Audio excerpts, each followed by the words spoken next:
Assalamualaikum warahmatullahi wabarakatuh. Kembali lagi adik-adik, kita ketemu di kelas biologi. Hari ini kita akan membahas soal-soal yang sudah di tryout-kan kemarin di tryout 1. Sekarang kita akan bahas soal nomor 1 sampai 10. Untuk soal 11 sampai 20 akan dibahas di video berikutnya. Seperti biasa, adik-adik jangan lupa untuk menghentikan videonya sebentar aja untuk klik like, kemudian subscribe, kemudian komen, dan juga di-share. Oh ya, jangan lupa di-follow juga IG-nya SSJ, yaitu @slbbssj. Oke, langsung saja kita bahas soalnya nomor 1, yaitu pertanyaannya. Penyusunan ulang genetik pada tahap pembentukan sel ovum terjadi pada fase apa? Ya, oke, kita akan bahas. Oke, adik-adik, penyusulan ulang genetik atau rekombinasi genetik itu diproses baik itu spermatogenesis maupun oogenesis atau pembentukan sel sperma atau sel ovum, itu tahap perubahan susunan genetikanya itu sama terjadi, yaitu di tahap profase 1 ya. Mungkin adik-adik masih ingat kalau proses pembentukan sel gamet itu melalui tahap pembelahan meiosis, di mana ada meiosis 1 dan meiosis 2. Nah, di meiosis 1 ada tahapan pertama, yaitu disebut sebagai profase 1. Kalau kita mau fokus ke tahap profase 1, sebenarnya di situ ada beberapa tahap-tahap lagi di dalam profase 1, yaitu ada leptoten, zigoten, pakiten, diploten, dan diakinesis. Setiap tahap ini punya cirinya masing-masing, yaitu misalkan di tahap leptoten ini membran inti itu sudah mulai hilang, membran intinya mulai kabur. Kemudian di sini terjadi penggandaan kromosom dan juga kondensasi. Apa sih penggandaan ya? Jadi di situ kan ada warna biru sama warna merah ya.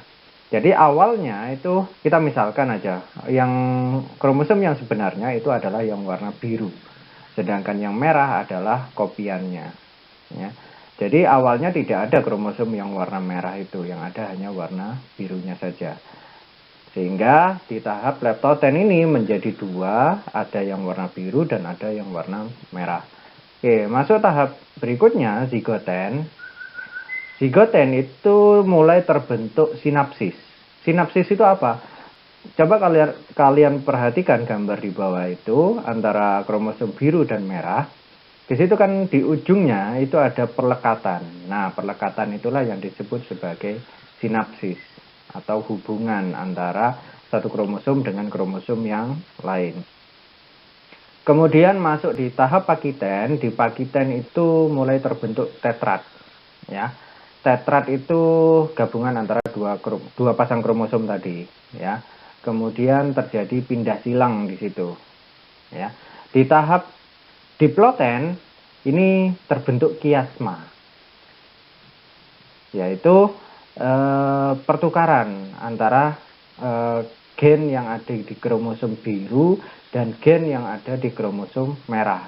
Nah, disinilah di tahap diploten ini terjadi penyusunan genetik tadi yang dimaksud oleh soal, karena ada pertukaran tadi, sehingga di sini memungkinkan anak hasil dari pembelahan atau keturunan dari perkembangbiakan secara generatif itu pasti sifatnya nggak akan sama persis dengan orang tuanya. Karena di tahap ini, di diploten, terjadi pertukaran gen antara satu kromosom dengan kromosom lain, sehingga pasti dia sifatnya ada perbedaan dengan induknya. Oke, masuk di tahap diakinesis itu ada pemisahan kiasma. Kemudian sudah masuk di persiapan untuk metafase 1 ya. Metafase 1 itu adalah kromosom itu mulai berjejer di daerah-daerah ekuator. Oke. Jadi jawabannya yang sesuai itu adalah B dari soal. Oke, kita lihat jawaban B itu ya profase 1.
Lanjut di soal nomor 2. Soalnya, sel telur dengan kromosom ganda membuahi sel sperma Y.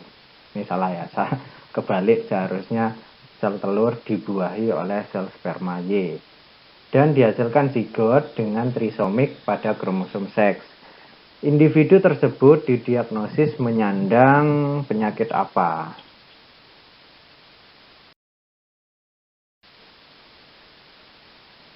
Oke, kita kembali ke soalnya tadi. Pembahasannya itu seperti ini. Jadi sel telur dengan kromosom ganda, ya. Berarti sel telur tersebut memiliki X sebanyak 2, kromosom X sebanyak 2. Harusnya sel telur itu kromosom X-nya hanya 1, sperma Y-nya 1. Ya, harusnya yang disumbangkan di dalam pembuahan. Tapi ini terjadi kelainan di mana telurnya menyumbangkan 2 kromosom X dan spermanya 1. Sehingga anaknya itu bersifat trisomik, yaitu memiliki 3 kromosom. Yaitu kromosomnya dengan karyotip XXY. Nah, individu yang memiliki karyotip tersebut menyandang sindrom Klinefelter biasanya, di mana terdapat tambahan kromosom X pada kromosom seksnya. Sehingga cirinya biasanya orang yang Klinefelter itu dia laki-laki, tapi dengan testis yang sangat kecil. Kemudian laki-laki tersebut juga sifatnya steril, nggak bisa menghasilkan keturunan.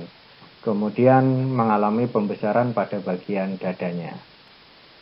Ya, jadi jawabannya dari sini jelas ini adalah sindrom Klinefelter. Sehingga jawaban yang paling tepat itu adalah D.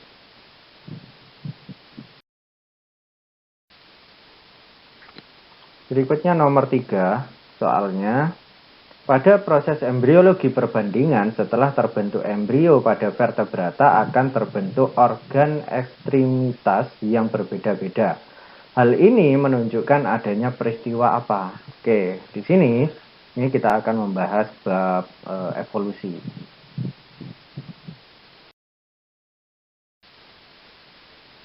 Nah, bab evolusi, oke, mungkin adik-adik perlu flashback lagi pengertian dari evolusi sendiri itu apa. Ya, evolusi adalah perubahan pada makhluk hidup yang terjadi terus-menerus dalam waktu yang cukup lama dan itu diturunkan kepada keturunannya. Ya. Nah, evolusi sendiri itu menurut arahnya, arah perubahannya itu dikelompokkan menjadi 2, yaitu ada evolusi divergen dan evolusi konvergen. Evolusi divergen itu apa? Jadi pengertian dari evolusi divergen yaitu munculnya individu yang memiliki bentuk morfologi berbeda walaupun berasal dari keturunan yang sama. Jadi induk secara evolusi ya. Induk secara evolusinya ini adalah satu makhluk hidup yang sama. Tapi dengan adanya evolusi, keturunannya itu bentuknya semakin berbeda antara satu sama lain. Contohnya gini. Contohnya keturunan mamalia. Mamalia itu di nenek moyangnya itu semuanya berawal dari makhluk hidup yang memiliki jari berjumlah 5. Tapi coba kita pahami lagi atau kita ingat-ingat lagi sekarang, kelompok mamalia yang masih memiliki jari sebanyak 5 itu hanya ada manusia dan primata. Sapi contohnya, itu jarinya udah nggak 5, padahal itu masih satu keturunan, yaitu dari induk mamalia di dalam evolusinya. Ya, inilah yang disebut sebagai evolusi divergen. Jadi semakin lama ini dari satu induk membentuk keturunan yang semakin berbeda-beda. Nah, ini berkebalikan dengan evolusi konvergen.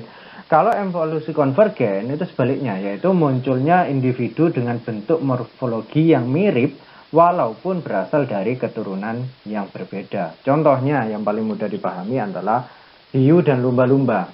Sekilas kalau kita melihat hiu dan lumba-lumba itu kan mirip ya, seperti makhluk hidup yang memiliki kekerabatan yang dekat. Padahal hiu itu dari kelompok Pisces, kemudian lumba-lumba itu dari kelompok mamalia. Ini jelas dari garis keturunan evolusinya itu dari induk yang sangat berbeda atau dari nenek moyang yang sangat berbeda. Tapi semakin ke sini ternyata hiu dan lumba-lumba bentuknya semakin mirip. Itulah yang disebut sebagai evolusi konvergen. Kalau kita kembalikan ke soal, maka jawaban yang paling tepat itu adalah D, yaitu evolusi divergen. Karena dari satu induk mamalia, anaknya sekarang itu semakin berbeda.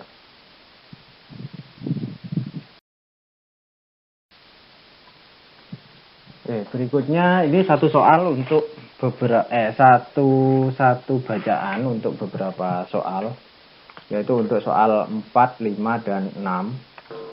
Soalnya atau bacaannya yaitu partenokarpi adalah pembentukan buah tanpa fertilisasi, sedangkan apomiksis adalah pembentukan biji tanpa fertilisasi. Tumbuhan yang memiliki mengalami partenokarpi, buahnya tidak memiliki biji, misalkan pisang. Sedangkan tumbuhan yang mengalami apomiksis, buahnya ini masih memiliki manggis, contohnya memiliki biji, contohnya manggis. Akibatnya, secara genetik tumbuhan-tumbuhan baru yang muncul identik dengan induknya, karena tidak ada persilangan di sini, yaitu karena berasal dari satu induk saja, satu sel saja, maka anaknya itu sifatnya pasti persis dengan induknya. Walaupun demikian, di alam kita menemukan adanya variasi pada manggis dan pisang.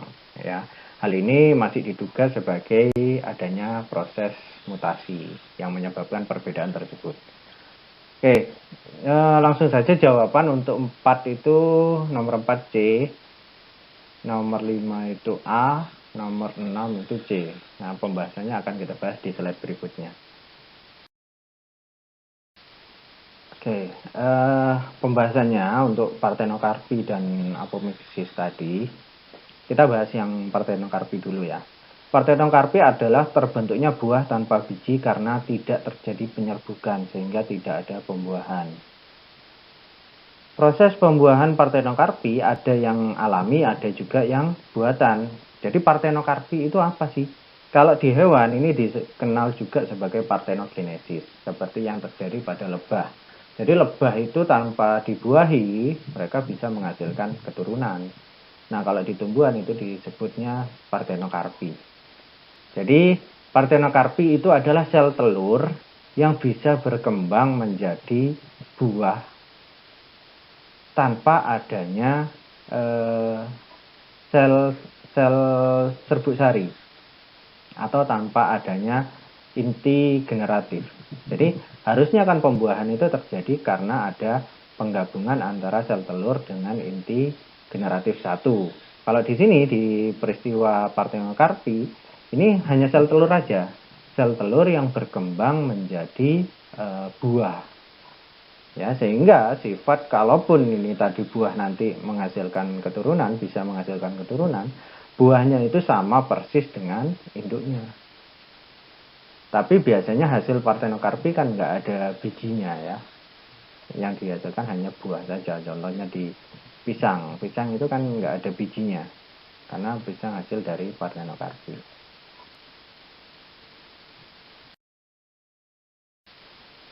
Untuk apomiksis sendiri, jadi reproduksi pada tanaman itu dikelompokkan menjadi 2. Ada amfimiksis, ada apomiksis. Amfimiksis itu ya seperti biasa, ada perkawinan secara seksual atau bertemunya sel telur dengan serbuk sari. Itu yang disebut sebagai amfimiksis. Kalau apomiksis itu aseksual, tapi beda ya. Aseksual bukan secara generatif seperti vegetatif seperti tunas dan segala macam. Apomiksis itu masih berasal dari sel-sel yang ada di dalam putiknya bunga, ya. Tapi tidak ada serbuk sarinya. Itu yang membedakan dengan amfimiksis. Oke, kalau kalian perhatikan gambar di situ kan ada beberapa sel ya. Jadi mulai yang paling atas itu sel antipoda, jumlahnya ada 3, ada di bagian atas pada daerah itu di dalam putiknya tanaman. Kemudian yang di tengah itu yang warna biru inti kandung lembaga sekunder. Kemudian ada satu sel yang besar di bawah yang warna kuning itu adalah sel telur, itu yang nanti akan dibuahi. Kemudian ada sel sinergit yang warnanya hijau, jumlahnya 2 di sekitar sel telur. Kemudian yang 3, ada 3 sel di situ, di jalur itu ada inti vegetatif, inti generatif 1, dan inti generatif 2. Ketiganya ini berasal dari serbuk sari. Oke, jadi yang sebenarnya terjadi pada proses amfimiksis atau seksual, kalau tanaman itu pembuahannya ganda, yaitu yang pertama, inti vegetatif itu akan membuat jalan bagi inti generatif 1 dan generatif 2 untuk menuju ke sel telur. Nah, ketika sampai di sel telur, inti vegetatif ini luruh karena kehabisan energi. Sedangkan inti generatif 1 dia akan membuahi sel telur. Inti generatif 1 membuahi sel telur membentuk zigot. Kemudian inti generatif 2 dia akan membuahi inti kandung lembaga sekunder untuk membentuk endosperma atau cadangan makanan, ya.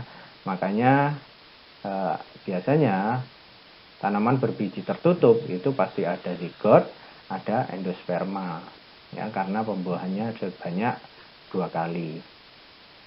Nah, kalau pembuahan hanya sekali itu hanya terjadi antara inti generatif 1 dengan sel telur saja tanpa adanya endosperma. Nah, itu kalau amfimiksis. Kalau apomiksis kan tanpa adanya serbuk sari. Berarti sel-sel yang ada di dalam situ, di dalam putik itu berkembang menjadi biji. Contohnya antipoda, kemudian sel sinergit, kemudian inti kandung lembaga ini berkembang menjadi sebuah biji. Ya, yang otomatis karena tidak ada serbuk sari, maka biji tersebut yang dihasilkan dari proses apomiksis nanti anaknya, keturunannya itu pasti sama persis dengan induknya sifatnya. Berikutnya soal nomor 7. Faktor lingkungan yang tidak menyebabkan tingginya produktivitas hutan hujan tropis adalah A. Suhu udara, B. Tingginya curah hujan, C. Tanah, D. Lamanya intensitas cahaya matahari, atau E. Tingginya keanekaragaman tumbuhan. Oke, pembahasan untuk nomor 7. Produktivitas primer itu apa sih? Jadi produktivitas primer itu adalah laju penambatan energi yang dilakukan oleh produsen.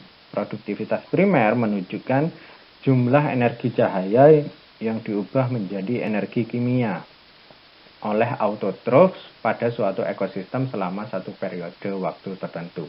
Ya, jadi produktivitas primer itu berapa jumlah cahaya yang diubah menjadi energi kimia. Nah, produktivitas primer itu dipengaruhi beberapa faktor, yaitu karena cahaya matahari dan suhu, karena curah hujan, karena kelembapan, karena serasa tanah, karena tanahnya sendiri, kemudian karena adanya herbivora. Ya, jadi di situ menurut soal itu yang jawabannya yang paling tepat itu adalah D, yaitu lamanya intensitas cahaya matahari. Jadi lama intensitas cahaya matahari itu tidak berpengaruh langsung terhadap produktivitas primer dari tanaman.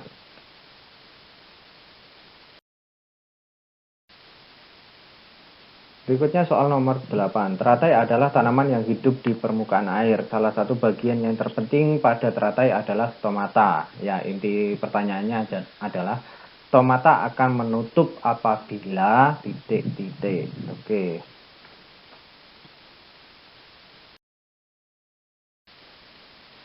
Jadi jawaban yang tepat untuk nomor 8 itu adalah B, yaitu stomata itu akan menutup apabila tekanan turgor itu menurun. Ya, nanti akan dijelaskan dengan video setelah ini. Oke, jadi di situ bagian-bagian stomata itu ada sel penjaga atau sel pengawal, itu yang paling penting dari stomata. Kemudian ada sel tetangga atau sel epidermis. Sedangkan stomata sendiri itu adalah celah-celah di antara sel penjaga itu. Nah, semakin besar tekanan turgor, maka lubang bukaan pada stomata itu menjadi semakin besar. Begitupun sebaliknya, semakin kecil tekanan turgor, maka lubang stomata itu menjadi semakin kecil. Assalamualaikum warahmatullahi wabarakatuh. Adik-adik, di video ini akan saya jelaskan sedikit tentang stomata, karena stomata ini penting bagi tumbuhan, yaitu sebagai jalan untuk udara atau air, uap air untuk keluar masuk ke dalam daun. Ada beberapa tanaman, sebagian besar tanaman itu ada di bagian bawah tanaman, di bagian bawah daun, ya. Tapi beberapa tanaman air seperti contohnya teratai, stomata justru ada di bagian sebelah atasnya daun. Jadi tidak semua tanaman itu letaknya sama. Jadi tergantung pada tanamannya dan juga kondisi lingkungannya. Nah, struktur stomata sendiri itu bentuknya seperti ini.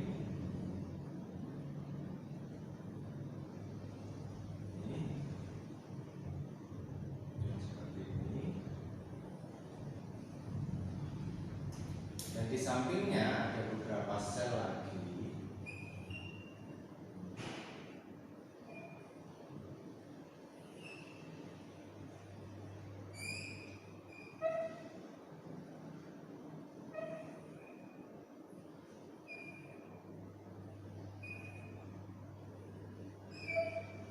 Jadi bentuknya seperti ini. Stomata itu kalau kita perbesar, yaitu bagian yang tengah ini merupakan celah atau lubang, ya. Lubang inilah yang disebut sebagai stomata.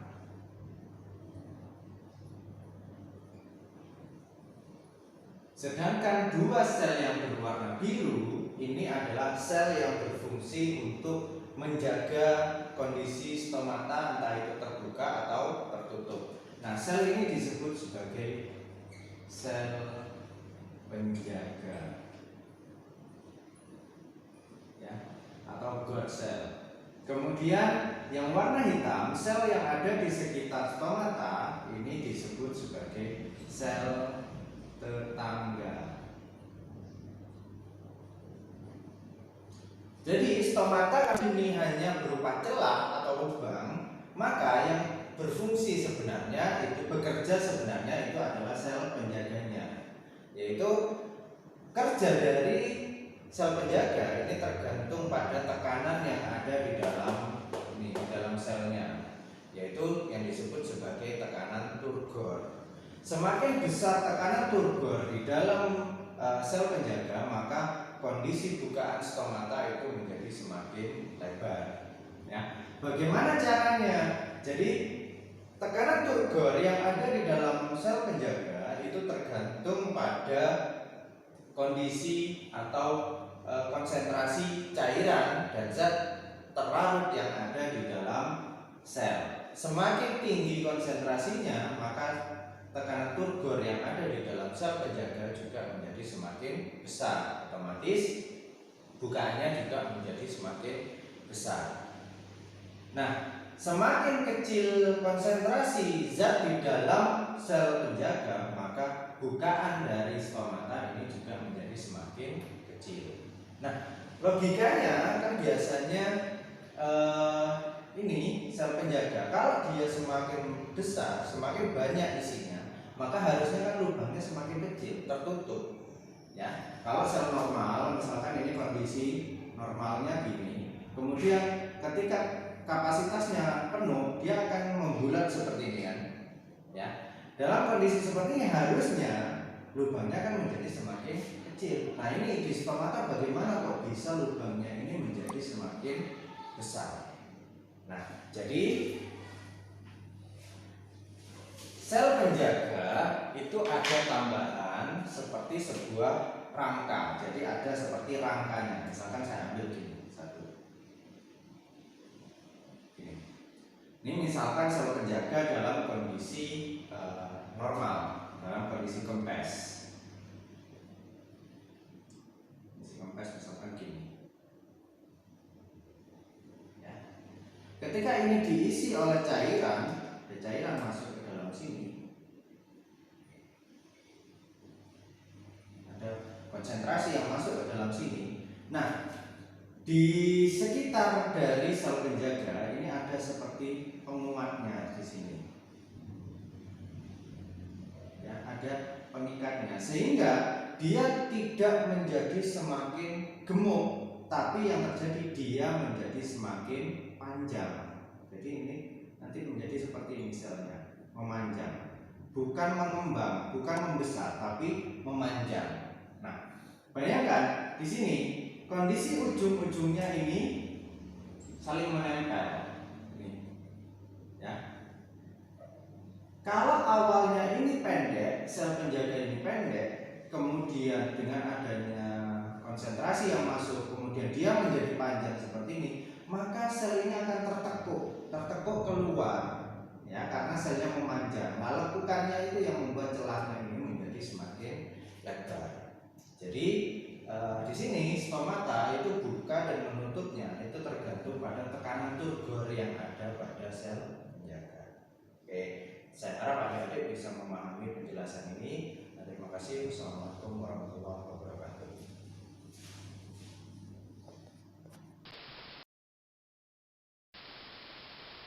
Ya, berikutnya soal nomor 9. Seorang siswa kelas 12 melakukan sebuah reaksi untuk mengetahui pengaruh senyawa X terhadap kerja enzim katalase. Dari hasil percobaan diketahui bahwa pemberian senyawa X menyebabkan air dan gas oksigen tidak dihasilkan dari reaksi tersebut. Berarti senyawa X ini adalah sebuah penghambat dari reaksi tersebut.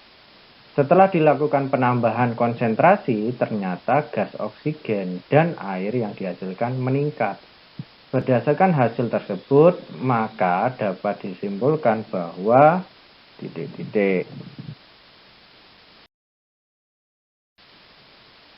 jadi jawaban yang paling tepat untuk nomor 9 itu adalah A, yaitu senyawa X merupakan inhibitor kompetitif. Ya, kenapa? Karena berdasarkan data di atas diketahui bahwa setelah dilakukan penambahan substrat, terjadi peningkatan reaksi lagi. Nah, otomatis penambahan substrat menurunkan efek inhibitor atau senyawa X tadi, sehingga dapat disimpulkan bahwa senyawa X merupakan inhibitor kompetitif yang mengganggu kerja enzim katalase. Dengan demikian jawaban yang tepat adalah A. Oke. Jadi adik-adik habis ini bisa belajar melalui animasi apa itu inhibitor kompetitif dan non kompetitif. Ada yang disebut dengan inhibitor kompetitif. Inhibitor kompetitif akan bersaing dengan substrat untuk menempati sisi aktif dari enzim. Sehingga jika inhibitor sudah menempati sisi aktif enzim, substrat tidak mampu bereaksi dengan enzim. Yang kedua, inhibitor non-kompetitif. Inhibitor non-kompetitif tidak menempati sisi aktif dari enzim, tetapi menempati bagian alosterik dari enzim, sehingga mengubah bentuk dari sisi aktif enzim. Jika sudah berubah, maka substrat tidak bisa bereaksi dengan enzim. Dan yang terakhir disebut dengan inhibitor umpan balik. Nah, inhibitor umpan balik ini sebenarnya berasal dari produk hasil dari reaksi yang menghalangi sisi aktif enzim, sehingga substrat yang akan direaksikan tidak mampu menempati sisi aktif dari enzim, sehingga tidak terjadi reaksi.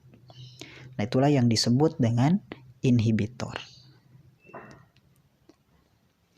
Itulah penjelasan mengenai struktur enzim, kemudian sifat enzim, cara kerja enzim, dan juga faktor yang mempengaruhi terhadap enzim. Selanjutnya nanti kita akan bahas tentang metabolisme, baik yang katabolisme dan juga anabolisme. Dan pastikan kalian sudah subscribe channel ini. Terima kasih.